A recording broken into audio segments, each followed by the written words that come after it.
मैं जय कृष्ण गोस्वामी बंदर परी का कहानी सुनाने जा रहा हूँ।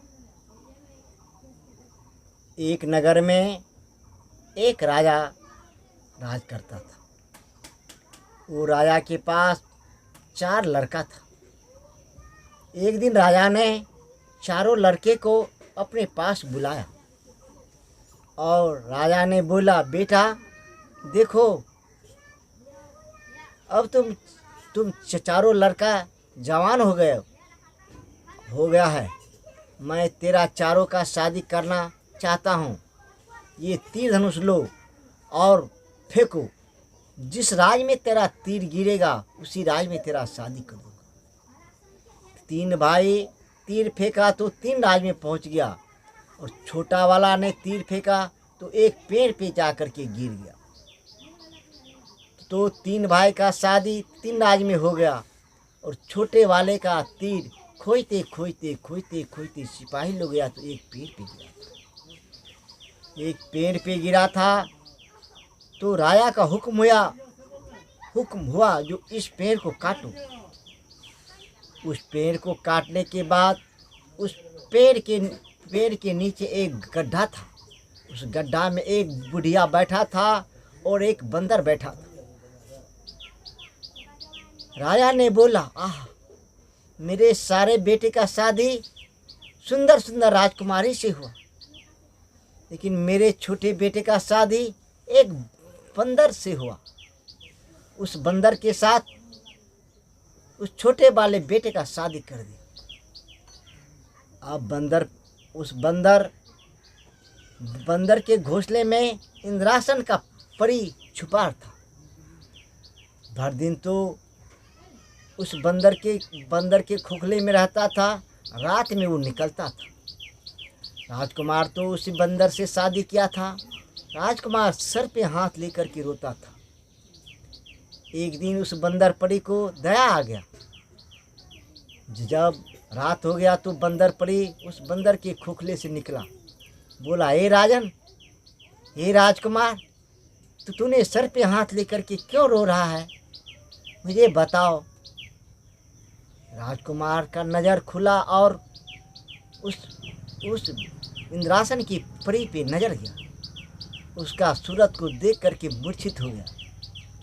राजकुमार ने उस इंद्रासन की परी को अपने गले से लगा लिया। वो बोला, हे प्राण प्यारी, मैं तो ये सोचता था कि मेरे किस्मत में मुझे भगवान ने यही लिख दिया जो बंदर से तेरा शादी होगा, लेकिन आज मुझे भरोसा हुआ कि मेरा शादी एक इंद्रासन की परी से हुआ है। अब उस दिन से राजकुमार बहुत खुशी में जिंदगी बिताने लगा और इंद्रासन की परी के साथ रहने लगा।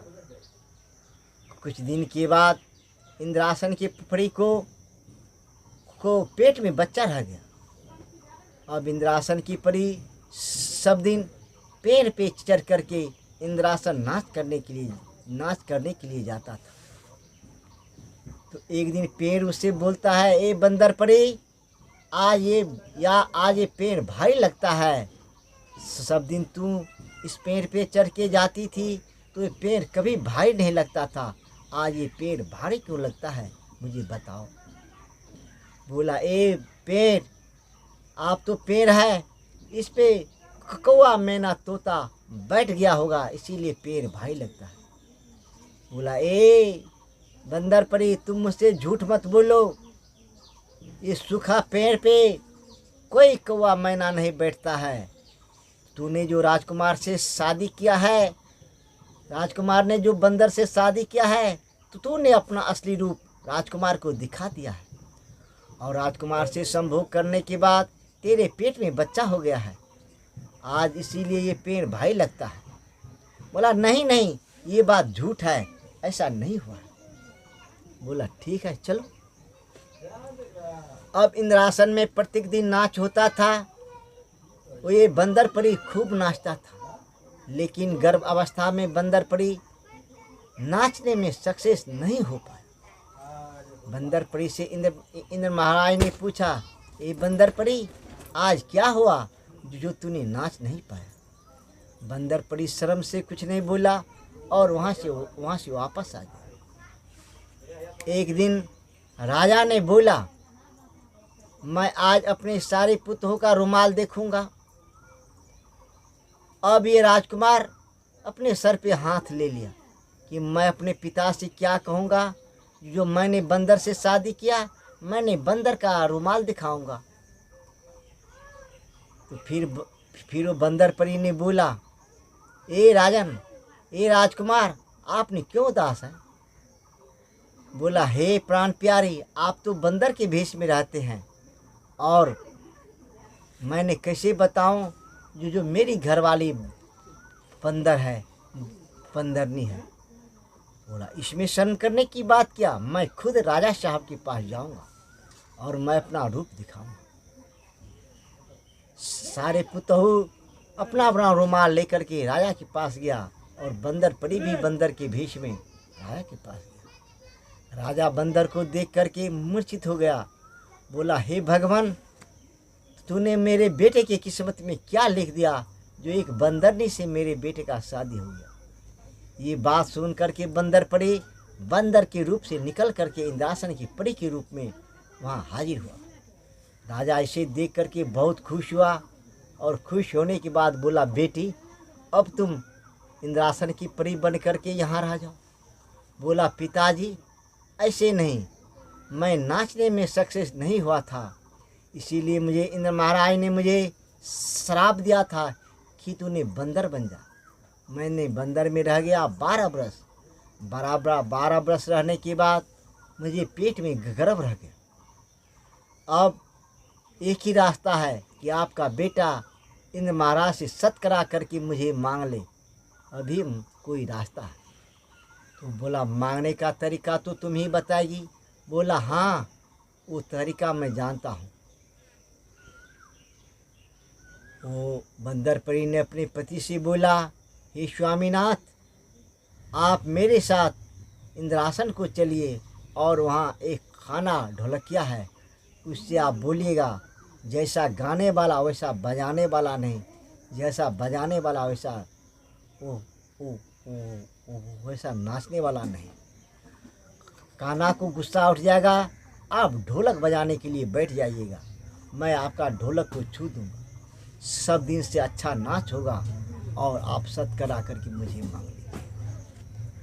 ये बात सुन करके उसी पेड़ पे बैठ करके उसका राजकुमार इंद्रासन चला गया। इंद्रासन जाने के बाद उस खाना से बोलने लगा, एक काना, जैसा बजाने वाला वैसा नाचने वाला नहीं, जैसा नाचने वाला वैसा बजाने वाला नहीं। खाना को गुस्सा उठ गया, बोला, ले बजा के दिखा। बस वो राजकुमार बजाने के लिए बैठ गया। बंदर परी ने आकर के ढोलक को छू दिया। अब इतना जोर का ढोलक बोला, क्योंकि बंदर परी नाचते नाचते हैरान हो गई। हैरान होने के बाद जब नाच खत्म हो गया, तो इंद्र महाराज खुश होकर के सबको सब कुछ इनाम में दिया। इनाम में देने के बाद इस राजकुमार से बोला, बेटा, तू भी कुछ मांग लो। बोला, नहीं नहीं इंद्र महाराज, देना ही हो तो मुझे मेरे साथ सत कीजिए। उन्होंने इंद्र महाराज ने सत किया, 1 सत 2 सत ब्रह्मा विष्णु सत, जो तेरा कहा काटेगा उस सात को नरक में मिलेगा। मुझे राजकुमार ने बोला, हे सरकार, मुझे बंदर परी दे दीजिए, मैं आपसे यही मांगता हूँ। बोला, बेटा, तूने तो कुछ नहीं मांगा, लेकिन मांग लिया बहुत बड़ा चीज़, जाओ, आज से ये बंदर परी तेरा हो गया। अब इंद्र महाराज ने देखा तो बंदर परी के पेट में गर्भवती है। बंदर परी को आशीर्वाद देते हुए वहाँ दोनों का शादी कर दिया, और राजकुमार बंदर परी को लेकर के अपने राज आ गया। राज आने के बाद दोनों पति पत्नी ऐश का जिंदगी बिताने लगा। बंदर परी का कहानी समाप्त हो।